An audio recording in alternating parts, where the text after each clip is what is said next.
السلام علیکم ورحمۃ اللہ وبرکاتہ۔ فرینڈس کیسے ہیں؟ امید ہے آپ سب ٹھیک ٹھاک ہوں گے، اور میری دعا ہے کہ اللہ پاک آپ سب لوگوں کو اپنے حفظ و ایمان میں رکھے۔ تو دوستو آج جو میں نے پہلے بھی 2-3 ویڈیو لگائی ہیں، بہتر کون، تو یہ دعوت اسلامی کے شعبہ اصلاحی کتب ان کی طرف سے یہ جو ہے نا کتاب شائع کی گئی، تو بڑی اچھی اس میں باتیں ہیں۔ تو اس میں آج میں آپ کو حکایت نمبر 24 سناؤں گا۔ یہ ہے غصے کے بارے میں۔ تو ٹاپک اس کا ہے کہ غصے میں گاڑی توڑ ڈالی۔ بڑی عجیب و غریب بات ہے، ذرا یہ سننا۔ اس کے بعد آپ کو اگلی سناؤں گا کہ جو ہے نا یہ انہوں نے لی تھی جنگ آن لائن 1 جنوری 2013، اور ایک دوسری ہے کہ غصہ نکالنے کا کلب، یہ امریکہ میں ہے، اور دوسری جو ہے نا وہ چائنا کی ہے۔ تو بڑی سبق آموز قسم کی کہانی ہے، ذرا اس کو سننا کہ غصے میں انہوں نے کیا کیا ہے یا کیسے یہ غصہ نکال رہے ہیں۔ تو دوسری ہے جنگ آن لائن 4 جنوری 2013۔ تو پہلی ہے کہ یہ غصے میں گاڑی توڑ ڈالی ہیں۔ تو یہ ذرا سنیے گا ذرا غور سے کہ غصے میں آ کر گھر کی چھوٹی موٹی چیزیں توڑنے والے لوگوں کے بارے میں تو آپ نے سنا ہی ہوگا۔ تاہم ملک چین کا ایک شخص اپنی لاکھوں کی گاڑی میں ہونے والی بار بار کی خرابی سے اتنا تنگ آ گیا کہ اس نے خود ہی اپنی گاڑی تباہ کروا دی۔ یہ شخص اپنی $7 لاکھ مالیت کی گاڑی سے اس قدر بیزار آ گیا، جب اس میں ہونے والی خرابی مکینک کی بار بار کی کوششوں کے باوجود بھی درست نہ ہو سکی، تو اس جذباتی شخص نے اپنا غصہ نکالنے کا انوکھا طریقہ اپنایا اور نوجوانوں کے ایک گروہ کو ہتھوڑے اور ڈنڈے دے کر قیمتی گاڑی اپنی آنکھوں کے سامنے ٹکڑے ٹکڑے کرا دی۔ تو یہ دوستو آپ نے سنی۔ دوسری ذرا سننا، غصہ نکالنے کا کلب۔ یہ کہاں ہے؟ یہ امریکہ میں جی، کہتے ہیں یہ امریکہ میں ہے، پتہ نہیں ہے یا نہیں ہے۔ بہرحال یہ انہوں نے جنگ آن لائن کی وہ دی ہے، جنگ والوں نے کی شائع کی تھی، اور یہ پیشکش ہے مجلسۃ المدینہ علمیہ دعوت اسلامی۔ اچھا، تو یہ کیا کہتے ہیں کہ جی غصہ نکالنے کا کلب، اس دنیا میں احمقوں کی کمی نہیں۔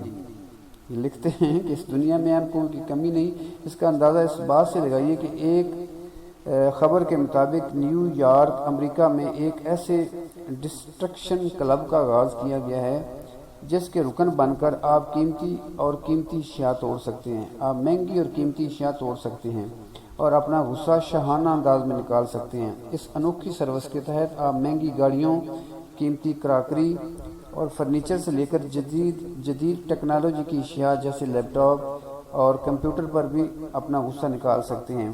صرف یہی نہیں بلکہ آپ کس ہتھیار سے انہیں توڑنا چاہتے ہیں اس کا بھی خصوصی انتظام ہے، اور یہاں آپ کو کلہاڑی سے لے کر ہتھوڑی تک فراہم کی جاتی ہے۔ بس آپ کو کیا توڑنا ہے، ٹھیک ہے، بس آپ کو کیا توڑنا ہے اور کس سے توڑنا ہے، اس کے لیے مطلوبہ رقم فراہم کیجیے اور اپنا غصہ انہیں تباہ کر کے نکال دیجیے۔ تو دوستو یہ آپ نے سنی۔ تو یہ بیسیکلی تھوڑا سا میں بتانا چاہ رہا تھا کہ یہ غصہ جو ہے نا، اب یہ آپ دیکھ رہے ہیں غصے کے بارے میں، اس نے اپنی گاڑی تباہ کروا دی، اور یہ جو ہے یہاں پہ جو ہے نا سروس دی جا رہی ہے کہ مقصد آپ گھر میں نہیں نکال سکتے تو آپ تھوڑا سا آ جائیں وہاں پہ، اور مقصد ہے کہ آپ نے $1,00,000 کا چیز توڑنی ہے، غصہ نکالنا ہے۔ مطلب ویسے آپ کو سکون نہیں آ رہا، اور آپ چاہتے ہیں کہ مثال طور جب تک یہ میں نے کمپیوٹر نہیں توڑا، یا یہ میں نے گاڑی نہیں توڑی، یا یہ میں نے فرنیچر نہیں توڑا نا، اس ٹائم تک مجھے سکون نہیں آنا۔ تو وہ کہتے ہیں کہ ہمارے پاس آئیں اور ہمیں تقریباً اتنی قیمت دے دیں، ہم وہ چیز جو ہے نا آپ کو پرووائڈ کر دیں گے، اور آپ جو ہے نا جس حساب سے دل کرتا ہے غصہ اپنا نکال لیں۔ تو یہ چائنا اور امریکہ کی کہانیاں ہیں۔ تو بہرحال اپنا جو ہے نا ہم تو ہیں مسلمان ہیں، تو مسلمان ہونے کے ناطے جو ہے نا غصے کی عادت نکالنے کے 2 وظیفے آپ کو چھوٹے چھوٹے بتاتا چلوں، دیکھنے میں بہت چھوٹے ہیں لیکن یہ بہت ہی زبردست ہیں۔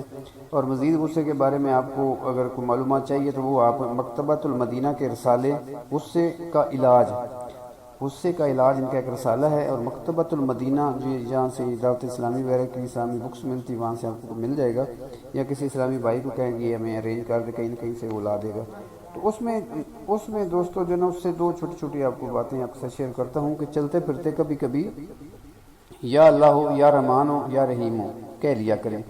یہ آپ کبھی کبھی کہنا جو ہے نا آپ دیکھیں گے کہ یہ آپ کے اوپر اللہ تعالیٰ کا رحم ہوگا خصوصی۔ آپ جب یہ کبھی کبھی کہنا شروع کر دیں گے نا تو آپ کا غصہ ٹھنڈا رہے گا، اور اس طرح چلتے پھرتے یا ارحم الراحمین پڑھتا رہا کریں۔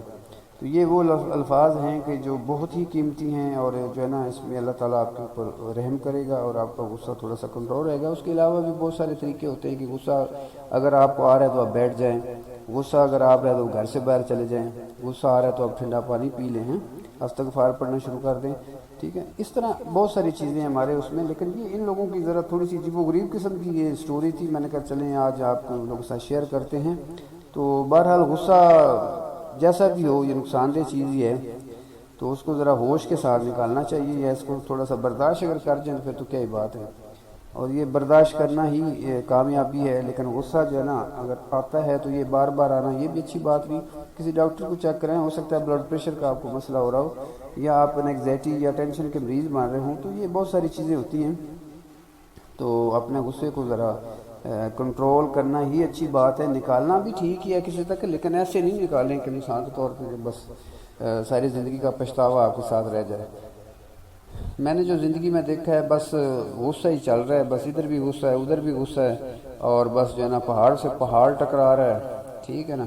وہ کہتے ہیں نا کہ جی اگر پہاڑ آپس میں ٹکراتے ہیں تو پھر ظاہر نقصان ہوتا ہے، تو ابھی مقصد ہے کہ دوسرا ایک شخص اگر غصہ کر رہا ہے تو دوسرا بھی اسی طرح کرے گا تو آٹومیٹکلی نقصان ہوگا نا، اور ایک اگر غصہ کر رہا ہے دوسرا صبر کر جاتا ہے تو وہ جو صبر کرنے والا ہے وہ اس سے بہادر ہے، غصہ کرنے والے سے بہادر ہے جو اس غصے کو پی گیا۔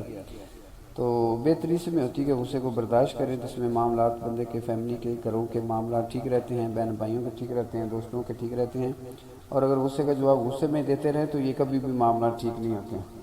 تھوڑا سا صبر کر جانا بہت بڑے نقصان سے آپ کو بچا سکتا ہے، اور بہت ہی اگر آپ کو شوق ہو تو پھر یہ امریکہ جیسے ان لوگوں نے کیا ہوا ہے وہاں پہ چلے جائیں یا کہیں ڈھونڈیں، ہو سکتا ہے ادھر بھی کوئی پاکستان میں بھی کوئی بن گیا ہو اس طرح کا کلب، وہاں پہ جا کے نکال دیں۔ لیکن یہ کہ اس کا ایک اپنا ٹائم ہوتا ہے، اسی ٹائم نکالنا ہوتا ہے، بعد میں تو پھر جب ظاہر آپ گھر سے باہر نکلیں گے تھوڑی دیر میں ویسے ہی چند قدم چلیں گے یا موٹر سائیکل یا گاڑی پہ بیٹھیں گے تو تھوڑی دیر تک ویسے ہی کام ہو جائے گا۔ لیکن بہت سارے لوگوں کا غصہ اتنا جلدی وہ ٹھنڈا نہیں ہوتا، بہت ٹائم لیتا ہے، بعض کا 2-3 دن تک دماغ کے اوپر بھول سوار رہتا ہے۔ تو اس قسم کے خطرناک جو بندے ہوتے ہیں انہیں چاہیے کہ وہ جو ہے نا استغفار پڑھتے رہیں، یا اللہ یا رحمان پڑھتے رہیں، یا رحیم پڑھتے رہیں، یا ارحم الراحمین پڑھتے رہیں، اور جو ہے نا اپنے غصے کو تھوڑا سا کسی نہ کسی حد تک کوشش بھی کریں تو انشاءاللہ اللہ تعالیٰ اس کے ان کے اوپر رحم فرمائے گا۔ تو دوستو آج کی یہ ویڈیو امید ہے آپ کو یہ اچھی لگی ہوگی، اگر اچھی لگی تو اس کو لائک کریں، شیئر کریں، اور میرے چینل کو سبسکرائب کریں۔ ویڈیو دیکھنے کا شکریہ، اللہ حافظ۔